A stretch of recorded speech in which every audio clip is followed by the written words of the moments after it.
বিক্রম দেবকে উচিত শিক্ষা দিয়ে পুলিশের কাছে সব সত্যি স্বীকার করালো বাণী। হ্যাঁ বন্ধুরা, এমনটা দেখা যাবে। তাই সম্পূর্ণ জানতে ভিডিওটিতে লাইক দিয়ে চ্যানেলটি সাবস্ক্রাইব করে দেখতে থাকুন।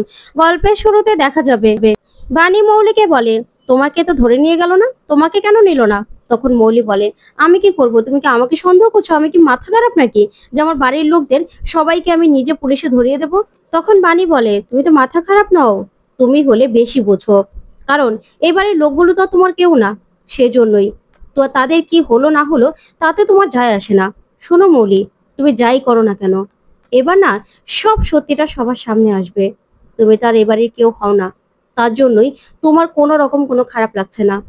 কারো কোনো ক্ষতি করতেও তুমি একটুও দ্বিধাবোধ করো না, কিন্তু এবার এবার তোমাকে আমি একটুও ছাড় দেবো না। তখনই মৌলি মাথা ঘুরে পড়ে যাওয়ার নাটক করে। তখন বলে, আমার না কেমন যেন অসুস্থ লাগছে, আমার খুব খারাপ লাগছে বাণী। তখন এই বলে সোফায় বসে পড়ে মৌলি। তখন বাণী হাসে আর বলে, বাহ, আবার নাটক শুরু করে দিয়েছো, তাই তো? তোমার এই নাটকে না আর কোনো কাজ হবে না মৌলি। শোনো, এবার যা হওয়ার কোর্টেই হবে, আর সব সত্যিটা এবার বেরিয়ে আসবে। অনেক চেষ্টা করেছো, কিন্তু কোনো লাভ হলো না, কোনো লাভ হবেও না। এবার যা করার আমি করব। তখন এই কথা বলেই বাণী সেখান থেকে চলে যেতে লাগে। ওইদিকে মৌলি প্রচন্ড ভয় পেয়ে যায় আর বলে, বাণী দাঁড়াও, কোথায় যাচ্ছ তুমি? তখন বাণী বলে, আমাকে কি করতে হবে আমি সেটা ভালো করে জানি, এবার যা করার আমি করব। এই বলে সেখান থেকে চলে যায়। তখন মৌলি মনে মনে বলে, শোনো বাণী, তুমি আমার কিচ্ছু করতে পারবে না, কারণ আমি এর থেকেও বড় ডালে নিজে বাসা বেঁধেছি। তুমি না চাইলেও আমার কোনো ক্ষতি করতে পারবে না। তখনই বিক্রম দেবকে দেখানো হয়। অন্যদিকে অনিরুদ্ধ সহ সবাই থানায়। তখন অনিরুদ্ধ অফিসারকে বলে, অফিসার প্লিজ আপনি বয়স্ক আর মহিলাদেরকে ছেড়ে দিন, আমি আছি তো এখানে, আপনি প্লিজ আমাদেরকে এইভাবে হ্যারেস করবেন না। তখনই অফিসার বলে, শুনুন, আপনাদের কাছ থেকে যথেষ্ট প্রমাণ পাওয়া গেছে, আর আপনারা কিনা এসব কথাগুলো বলছেন। তখনই অনিরুদ্ধ সবার দিকে তাকিয়ে থাকে আর কি বলবে কিছুই বুঝতে পারে না। তারপরে দেখা যাবে সেখানে একজন পকেট মারকে নিয়ে আসে কনস্টেবল। তখন অফিসার বলে, নিয়ে যা, তোর বারবার করে পকেট মার করে থানায় আসতে ভালো লাগে তাই তো? ওইদিকে ঈশানী পিনাক্ষীকে বলে, পিনাক্ষী, এদের মধ্যে আর আমাদের মধ্যে কোনো তফাৎ রইল না বলো? এখন আমাদেরকেও এইভাবে এই হাজতবাস করতে হবে, এটাই আমাদের কপালে ছিল। তখন পিনাক্ষী বলে, ঈশানী কষ্ট পেও না। তখন দাদু বলে, ঈশানী, তোমার বাবা একজন অনেক বড় পলিটিশিয়ান। যখন প্রথম আমি পিনাক্ষীর জন্য তোমার সম্বন্ধ নিয়ে যাই, তখন তোমার বাবা আমরা ব্যবসায়ী বলে আমাদের এই সম্বন্ধটা ফিরিয়ে দিয়েছিল। তখন আমি তোমার বাবাকে বলেছিলাম যে আমরা সৎ ব্যবসায়ী, আমরা কোনো রকম কোনো অসৎ ব্যবসা করি না, তাই তোমাকে আমরা কোনোদিনও কষ্ট দেব না। এই কথা বলে তোমাকে বাড়িতে নিয়ে এসেছিলাম। আর সাথীর বাবা তো কোটিপতি, সাথী ভালোবেসে তাপসকে বিয়ে করে এখানে চলে এসেছিল। আমি নিজের হাতে দাঁড়িয়ে ওদেরকে বিয়ে দিয়েছিলাম, কিন্তু আজকে দেখো আমার জন্য তোমাদেরকে থানায় আসতে হলো। আমি হাত জোর করে তোমাদের কাছে ক্ষমা চাইছি, আমাকে তোমরা ক্ষমা করে দাও। আমার জন্যই আজকে তোমাদের এই অবস্থা। তখনই সাথী আর ঈশানী দাদুর হাত ধরে আর বলে, মেসোমশাই কি করছেন আপনি? তখন ঈশানী বলে, বাবা এরকম করবেন না। তখনই নয়নতারা মনে বলে, ঠিক ওদেরকে বুঝিয়ে দিল যে আমি এমনি এমনি গলায় ঝরে পড়েছি, তার জন্য আমার উপর তার কোনো দায় নেই, সেটা বুঝিয়ে দিল তো। এ বুড়ো না সব সময় এক চোখা। তারপরে দেখা যাবে অনিরুদ্ধ অফিসারকে বলে, অফিসার আপনাকে হাত জোর করে আমি বলছি, আমি এখানে থেকে যাচ্ছি, আমরা শহর ছেড়ে কোথাও যাব না। বিশ্বাস করুন, আপনি শুধুমাত্র ওনাদেরকে বাড়িতে যেতে দিন, ওনারা এখানে থাকতে পারবে না। আর যারা ষড়যন্ত্র করেছে ঠিক সবটা ধরা পড়বে। তখন অফিসার বলে, দেখুন যে কেসটা হয়েছে সেই কেসটাতে তো আর আপনাদের বললে আমরা ছেড়ে দিতে পারি না।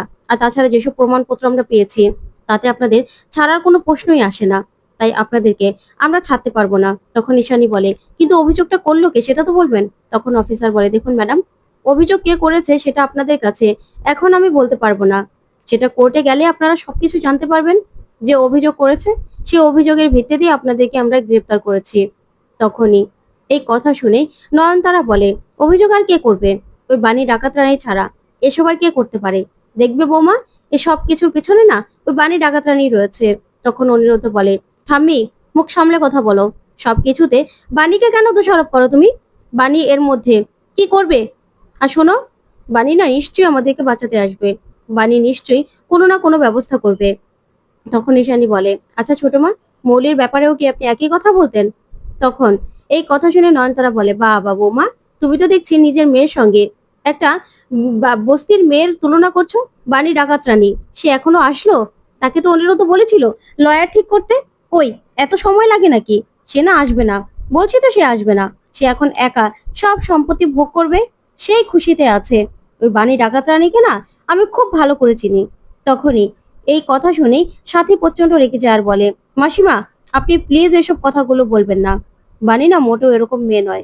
বাণী আমাদেরকে বাঁচানোর জন্য নিজের জীবন দিয়ে দিতে পারে, বুঝতে পেরেছেন? তখন নয়নতারা বলে, তোমরা বুঝতে পারছো না, ওই বাণী সবকিছু করেছে। তখনই পিনাকি বলে, ছোট মা প্লিজ এসব কথাগুলো বন্ধ করুন। তখন সাথী বলে, আপনাকে বলছি তো, আপনি না এই থানায় বসে একদম বাজে কথা বলবেন না। বাণী ঠিক আসবে, আমি জানি তো। বাণী না এসে কিছুতেই থাকতে পারবে না। ওই মেয়েটাই বা একা একা কি করবে? ও নিশ্চয়ই দৌড়াদৌড়ি করছে। ঠিক তখনই অনিরুদ্ধ বলে, হ্যাঁ, বাণী আসবে, আমি জানি। ঠিক তখনই বাণী এসে হাজির হয়। আর বাণীকে দেখেই সবাই অবাক হয়ে যায়। তখন পিনাক্ষীও তাকিয়ে থাকে। ওইদিকে সাথী, ঈশানী সবাই বাণীর দিকে তাকিয়ে থাকে। তখন বাণী বলে, এ কি অবস্থা আপনাদের? আপনাদেরকে এইভাবে বসিয়ে রেখেছে? আমি আপনাদেরকে দেখতে পাচ্ছি না এইভাবে। বিশ্বাস করুন, আমি এখনই মধুরা ম্যামের সঙ্গে দেখা করতে যাচ্ছি। আমি ওনার সঙ্গে কথা বলে আপনাদেরকে ছাড়ানোর কোনো না কোনো ব্যবস্থা ঠিক করব। তখনই বাণী অফিসারকে বলে, অফিসার, আপনি কিন্তু এই সম্মানিত ব্যক্তিদেরকে এইভাবে আটকে রাখতে পারেন না। আমি বলছি তো, আমি সব কিছু প্রমাণ করে দেব। কে বা কারা ষড়যন্ত্র করেছে সেই সব কিছু আমি প্রমাণ করে দেব। তখনই ঈশানী মনে মনে বলে, আমি জানতাম বাণী তুমি আসবে। তবে মৌলি একবার আমাদের খোঁজও নিল না, একবার দেখতেও এলো না যে আমরা কেমন আছি। তখনই অনিরুদ্ধ বলে, বাণী, প্রিন্সেস কেমন আছে? তখন বাণী বলে, মাম্মাম ঠিক আছে। তারপর পিনাকি বলে, তোমার উপর আমরা ভরসা রাখছি বাণী, তুমি ঠিক পারবে। তখন বাণী বলে, হ্যাঁ, কেউ না এই ষড়যন্ত্র করে পার পাবে না। কারো ষড়যন্ত্র আমি টিকতে দেব না। তারপরে বাণী সেখান থেকে বেরিয়ে যায়। ওইদিকে মাধুরা ম্যাম এই কেসটা নিয়েই স্টাডি করছিল। ঠিক তখনই বাণী আসে। তখন মধুরা ম্যাম বলে, বাণী বসো। তারপরেই বাণীকে বলে, বাণী, এই কেসটা তো খুব জটিল। অনেক দিন ধরেই অনেক সাজানো গোছানো ভাবেই এই ষড়যন্ত্রটা করা হয়েছে। আসলে তোমাদের বিরুদ্ধে এমন অভিযোগ আনা হয়েছে যে রেস্টুরেন্টের পিছনে কালো ব্যবসা চালানো হতো, কালো টাকা তারা ইনকাম করতো। তখনই বাণী বলে, এ সব কিছু মিথ্যে ম্যাম, সব কিছু মিথ্যে। তখনই মধুরা ম্যাম বলে, সেটা তো তুমি আর আমি জানি। এখানে আরো বলা হয়েছে পুলিশ নাকি তোমাদেরকে পালাতে গিয়ে ওনাদেরকে পালাতে গিয়ে ধরেছে। তখন বাণী বলে, মিথ্যে কথা, পুলিশ তো ওনাদেরকে বাড়ি থেকে ধরেছে ম্যাম। তখনই মাধুরা বলে, দেখো, এসব কিছু কোর্টে প্রমাণ করতে হবে। তবে বাণী, আমি বলছি তোমাকে, আমি এই কেসে কোনো ফিস নেব না। তবে আনুষঙ্গিক যে খরচগুলো, সেই খরচগুলো না অনেক পড়ে যাবে বাণী। এবার তুমি কি করবে সেটা একটু ভেবে দেখো। কারণ রায়ান চ্যাটার্জির সমস্ত অ্যাকাউন্ট ফ্রিজ করে দেওয়া হয়েছে। তখন বাণী বলে, আপনি চিন্তা করবেন না ম্যাম, টাকা আমি দেব। সব টাকার ব্যবস্থা যে আমাকে করতেই হবে। আমি সবাইকে ওই কোর্ট থেকেই নির্দোষ প্রমাণিত করে আনতে চাই ম্যাডাম। আপনি শুধু সব ব্যবস্থা করুন। তখন মধুরা ম্যাম বলে, শিওর তুমি পারবে বাণী? তখন বাণী বলে, আমাকে যে পারতেই হবে ম্যাডাম, আমাকে পারতেই হবে। তখন মধুরা ম্যাম বলে, আচ্ছা ঠিক আছে, আমি সব ব্যবস্থা করছি, তুমি চিন্তা করো না। তখন বাণী বলে, ঠিক আছে ম্যাম, আমি তাহলে দেখছি কি করা যায়। তবে এই সব কিছুর পিছনে কারা আছে আমি জানি, কিন্তু এখন তো আর সে কিছু বলেও লাভ নেই। তখন মধুরা ম্যাম বলে, হ্যাঁ বাণী, পুলিশ কিছু জানিয়েছে? তখন বাণী বলে, না, পুলিশ তো কিছু বলতেই চাইছে না, সবাইকে আটকে রেখেছে। তখন মাধুরা বলে, এসব কিছুর পিছনে একটা বড় চক্র রয়েছে বাণী, সেটাই আমাদেরকে খুঁজে বের করতে হবে। তখন বাণী বলে, ঠিক আছে ম্যাডাম, তাহলে আমি এখন আসছি। এই কথা বলেই সেখান থেকে বাণী বেরিয়ে যায়। অন্যদিকে বিক্রম দেব বসে বসে নিজের অফিসে দাবা খেলছিল। তখনই সেখানে অনেকগুলো ফাইল নিয়ে মৌলি হাজির হয় আর বলে, স্যার, আমি চলে এসেছি। তখনই বিক্রমদেব বলে, এসো এসো, বসো। তখন মৌলি বলে, আমাকে এখন কি করতে হবে সেটা বলুন। তখন বিক্রমদেব বলে, যা তুমি করেছো অনেক ভালো করেছো। তবে আমার কিছু ইনফরমেশন লাগবে, যেগুলো পেলে আমি খুব সহজে প্রমাণ করে দিতে পারবো যে এরা কালোবাজারি। বুঝতে পেরেছো? তখন মৌলি বলে, এখানে যা যা কাগজপত্রগুলো আছে আপনার বলার আগেই সব কাগজপত্রগুলো আমি নিয়ে এসেছি। তবে আমি শেয়ার পাবো তো? তখন বিক্রমদেব বলে, তোমাকে আমি যেই কথা দিয়েছি সেই কথা আমি অবশ্যই রাখবো। তুমি তোমার শেয়ার আর যা যা বলেছি সব কিছু পাবে, তুমি চিন্তা করো না। তখন মৌলি বলে, ঠিক আছে, এখন সবাইকে তো ধরে নেওয়া হয়েছে, আর তাছাড়া সমস্ত কিছু প্ল্যান মাফিক করা হচ্ছে। এবার আপনার আর যা যা লাগবে আপনি শুধু আমাকে বলবেন। তখনই বিক্রম বলে, ঠিক আছে। তখন মৌলি বলে, তাহলে এখন আমি যাই? এই কথা বলে মৌলি চলে গেলেই বিক্রম বলে, বোকা মৌলি, তুমি ভাবছো তুমি কিছু পাবে, কিন্তু এই ব্যবসায় না আমি কাউকে বিশ্বাস করি না। তাই তোমরা সবাই বোকা। আমার কাছে সবাই এখন দাবার গুটি, আর আমি রাজা একাই থাকবো, বুঝতে পেরেছো? তখন এই কথা বলে বিক্রমদেব খুশি হয়ে যায়। অন্যদিকে শ্যামলী বাড়িতে আসে, এসে তানিয়াকে একা দেখেই বলে, দিদি ভাই তুমি একা কেন, বাড়ির সবাই কোথায়, কি হয়েছে গো তোমার? তখন তানিয়া কিছুই বলে না। তারপরে বাণী সেখানে আসে আর এসেই বলে, মামুনি তুমি? তখন শ্যামলী বলে, হ্যাঁ রে বাণী, ওই যে তিথি গিয়েছিলাম না, সেখানে একটা চপের দোকান দিয়েছিলাম, কিছু টাকা আমি উপার্জন করেছি, সেই টাকা দিয়ে ব্যাংকে একটা ডিপোজিট করব, তুই কালকে গিয়ে ব্যাংকে টাকাগুলো রেখে আসবি। তখন বাণী বলে, মামুনি তোমার কাছে টাকা আছে, আমাকে কিছু টাকা ধার দেবে? তখন শ্যামলী বলে, টাকা টাকা দিয়ে কি করবি বাণী তুই, কি হয়েছে বলতো? তখন বাণী সব কথা শ্যামলীকে খুলে বলে। তখন তো শ্যামলী সব কথা শুনে কি করবে কিছুই বুঝতে পারে না। তখন শ্যামলী বলে, না রে বাণী, আমার কাছে আর টাকা কোথা থেকে থাকবে, আসলে তিথি গিয়ে না সব খরচ হয়ে গেছে, অনেক খরচ হয়ে গেছে, আমার মনেই ছিল না। তখন বাণী বলে, এই তো বললে তোমার কাছে টাকা আছে। তখন শ্যামলী বলে, আমার কাছে টাকা থাকলে কি আর তোকে দিতাম না আমি? তখন বাণী নিজের কাছে যা টাকা আছে সেটা দেখছিল। তখনই তানিয়া সেখানে আসার এসেই বলে, মা আমার কাছে এই জমানো টাকাগুলো আছে, তুমি নাও। তখন বাণী বলে, না না মাম্মাম, এটা তোমার, এটা তোমার কাছেই থাকুক। তখন তানিয়া বলে, তাতে কি হয়েছে, আমারটা তো তোমার কাজে লাগবে, তখনই দেখা যাবে। বাণী চিন্তা করছিল আর তখন বিদ্যুৎ এসে হাজির হয় আর বলে, বাণী।